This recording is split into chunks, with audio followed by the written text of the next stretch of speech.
20% unemployment, the kind of number we haven't seen since the Great Depression. That's what Anthropic's CEO says AI will cause in the next 5 years, wiping out half of all entry-level white-collar jobs in the process. But the same tech CEOs predicting this apocalypse are the ones who just laid off hundreds of thousands of workers and blamed it on AI. So what's really going on?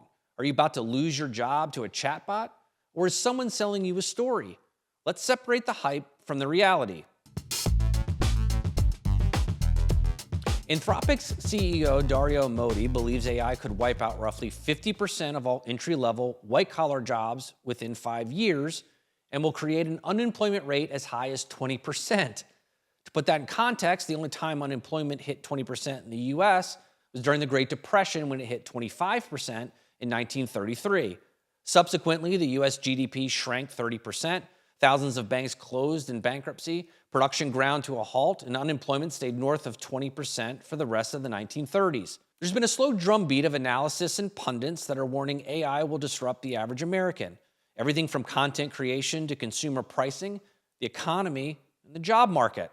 If you end up in the wrong echo chambers, you'd think we are heading for the Terminator 2 movie playing out in real life. Skynet would be real, and we'd need Sarah Connors to rescue us. If that reference is too Gen X specific, let me put it another way. We are watching unemployment rates for college graduates hit all-time highs, mass layoffs in tech, and automation powered by AI eliminate physical work in production and distribution environments. It's hard not to believe these predictions, at least on some level.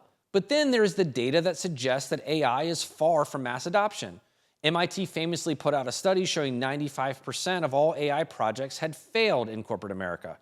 There are some legitimate criticisms of that particular report, as AI itself, as a technology, is not the problem, but legacy business processes, structures, and bureaucracies that are failing to harness the power of this emerging technology. And the consulting firm McKinsey recently published their findings on the future of AI in the workplace, writing, quote, almost all companies invest in AI, but just 1% believe they are at maturity. Our research finds the biggest barrier to scaling is not employees who are ready, but leaders who are not steering fast enough, end quote. Haven't we already navigated this kind of disrupting technology before? The printing press, electricity, modern assembly lines, automobiles, air travel, personal computing, semiconductors, hell, the entirety of the Industrial Revolution, all of which changed the very basis of employment and labor in the US. We're still here. Our GDP hasn't collapsed, productivity is at an all-time high, and the stock market's on fire. It's all a bit convoluted.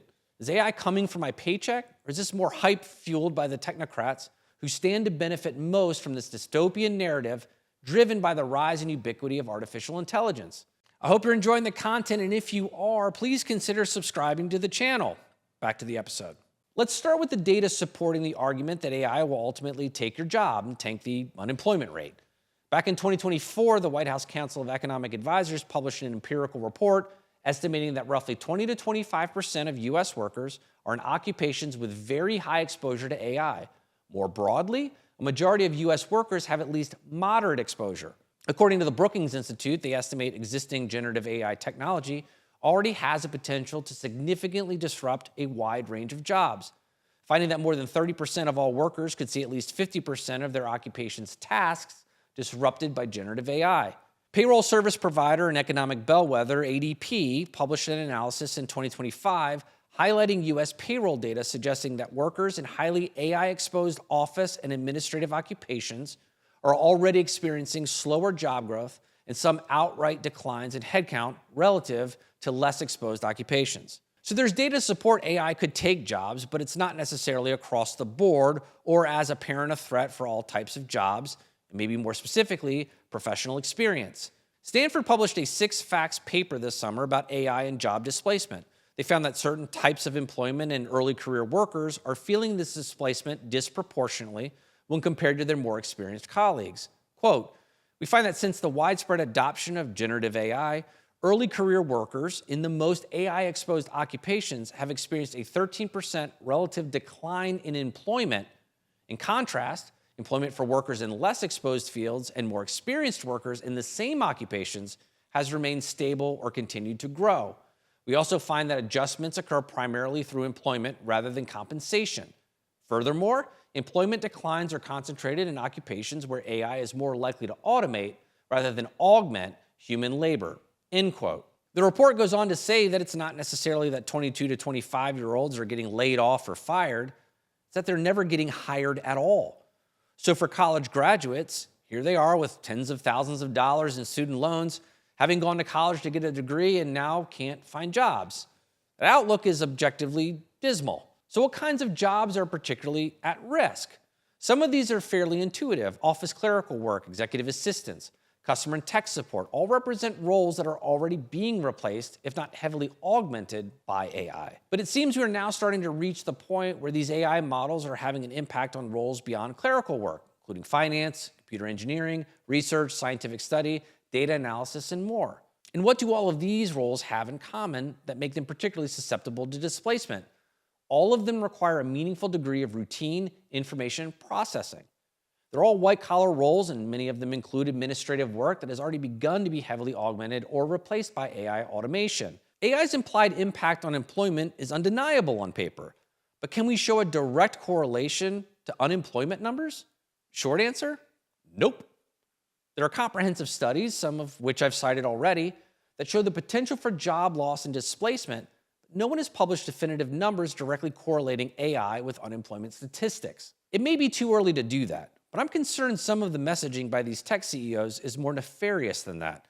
Over the last 18 months, we've seen these tech companies explain mass layoffs as being, at least partially, due to the implementation of AI, where they've substituted headcount for automation and agentic workflows. To me, this seems very convenient. By blaming AI, these tech leaders message their commitment to automation and efficiency to shareholders while simultaneously avoiding accountability for the gross miscalculation that led to the indulgent post-pandemic hiring boom. Let me explain my thinking here. While the US has rarely experienced double-digit unemployment post-World War II, we did see that rate balloon to 14.7% in April of 2020 during the height of the COVID shock. But during COVID, many tech companies saw demand for their products expand rapidly. Everything from social media to streaming to online shopping to remote work software exploded as people were using technology to literally and spiritually bridge the divide between quarantines and churches, offices, and friends. Those tech companies responded by going on a hiring spree that resulted in unimaginable headcount growth. According to CNN's reporting, by September of 2022, Amazon had more than doubled its workforce versus 2019, adding over 500,000 employees during the pandemic, while Meta nearly doubled its staff from March 2020 to late 2022. Microsoft, Google, Salesforce, Snap, and Twitter also added thousands of roles on the same thesis of sustained digital demand growth. Business Insider also offered some context when it reported, quote, while the number of people laid off from companies like Meta, Alphabet, and Amazon is substantial, their overall headcount are still generally higher than they were pre-pandemic, end quote. That, of course, isn't meant to diminish the impact any layoff had on the people it affected. And some portion of the layoffs are attributed to the rise in AI usage. So these headcount reductions are not just because of over-hiring post-pandemic. On balance, though, I do think the implied impact of AI on these layoffs is a tool of convenience more than a thoughtful analysis of what's actually happening. So let's flip the page. What's the argument that AI is not coming for your job? In 2025, the Yale Budget Lab and Brookings Institute teamed up for a study that found no evidence of any discernible disruption in jobs in aggregate U.S. employment since ChatGPT's launch. The mix of high, medium, and low AI exposure jobs has stayed remarkably stable, and unemployed workers are not becoming more AI exposed over time. An MIT Sloan study tracking U.S. firms from 2014 to 2023 found that companies adopting AI see higher growth in revenue, profits, and employment. A large increase in AI use is associated with about 6% higher employment growth and 9.5% more sales over 5 years. Even for high-wage, heavily AI-exposed roles, the study finds their share of total employment in adopting firms grows by roughly 3% over 5 years, because automation of some tasks lets workers focus on higher value activities that expand output. And it's unclear any displacement is accelerating, at least for now. While estimates vary widely, and as I mentioned at the top, workplace adoption of generative AI is still modest today, as employers experiment with early use cases and face lingering concerns around privacy, security, and accuracy. As one benchmark, the Census Bureau reports that it took around 2 decades for the personal computer to become ubiquitous after its introduction in the late 1970s. More recently, it took 6 to 7 years for the smartphone to reach ubiquity in the US. But by contrast, ChatGPT became the fastest spreading tech platform in history, reaching 1 billion monthly visits just 4 months after its November 2022 launch. While ChatGPT usage and adoption exploded, that usage may actually be hiding an important trend.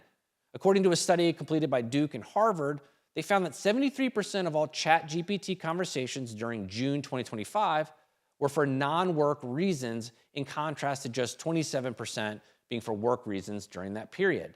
But here's the interesting part. That represents a shift towards personal use when compared to how people were using ChatGPT exactly 1 year earlier. In June 2024, 53% of prompts were non-work related, while 47% were for work reasons. These numbers don't diminish the overall growth of users on the platform, but its use case seems to be moving away from work-related tasks to more personal use. That potentially supports the idea that Gen AI adoption in the corporate world continues to move at a snail's pace. It's important to recognize that while more widespread implementation may only happen over a longer time horizon, unlike previous technological shifts in work, adoption of AI may face lower barriers than previous forms of technology, given its accessible and user-friendly interface that doesn't require machine learning expertise. Then there are the offsets that may come from job engineering that expand existing roles to incorporate AI technologies. The Council of Economic Advisors' 2024 report found rising demand for workers in AI-exposed jobs with high-performance requirements, consistent with AI being used to raise job complexity and productivity rather than replacing those workers outright. Further, many studies highlight AI adoption to date is boosting firm growth, complementing many workers' tasks and leaving overall employment levels largely intact, even as it creates sharper winners and losers within the labor market. Scott Galloway, the spirit animal of testosterone replacement and thoughtful market analysis, puts it simply when he says that AI isn't going to take your job. Someone who knows how to use AI will take your job. I think there's real truth to that, and apparently Yale and Brookings largely agree with him. So which is it? Is AI coming for my job, or is this just AI tech CEOs buttering their own bread? A bit of both, I fear. Ultimately, I think the binary argument of yes or no doesn't recognize the underlying data and truth of both arguments. I think AI will replace certain jobs that are repetitive and can be optimized through AI workflows. But I don't see those jobs disappearing overnight because corporate adoption of AI remains slow and tortured. Public sentiment around AI is decidedly negative, getting more so every day. And it seems that CEOs can get away with paying basic lip service about how important AI is to the future of their work, satiating their boards and shareholders, while making no actual progress towards implementing meaningful AI technologies. And Dario Modi better hope he's wrong, because the last time we had 20% unemployment, the economy tanked, which means AI companies would effectively be destroying themselves. 20% unemployment, no consumer spending.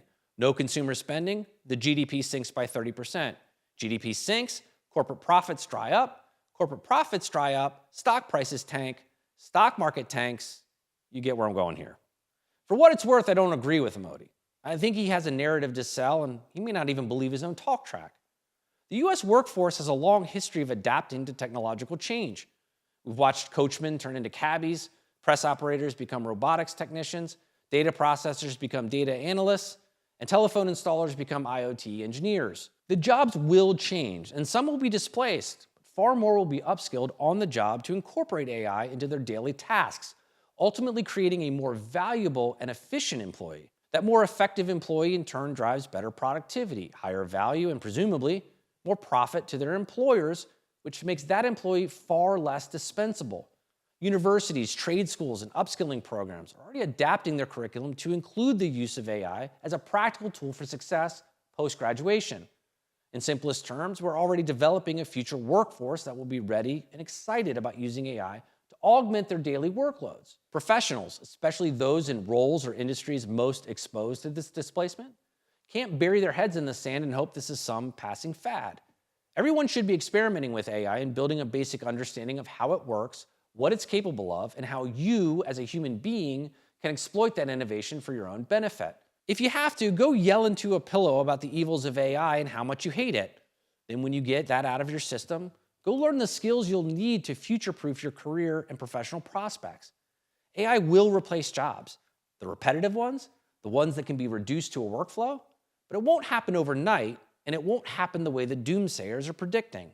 Why? Because corporate America is terrible at adopting new technology, because public sentiment around AI is getting worse, not better, and because CEOs have figured out they can talk about AI transformation just enough to keep their shareholders happy without actually doing the hard work of implementing it. Here's what I know for certain. The coachmen became cabbies, the press operators became robotics technicians, the telephone installers became IoT engineers. Every major technological shift in history has followed the same pattern: disruption, adaptation, then evolution. The difference this time?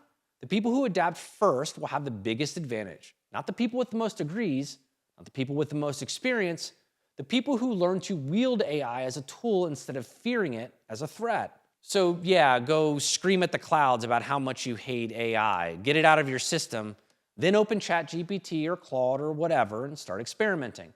Because someone who knows how to use AI will take your job, but only if you let them. The future isn't about humans versus machines. It's about the people who see AI as a superpower they can harness versus the people who see it as a threat they can ignore. That's it for this episode. As always, like, comment, and subscribe, and we'll see you next time.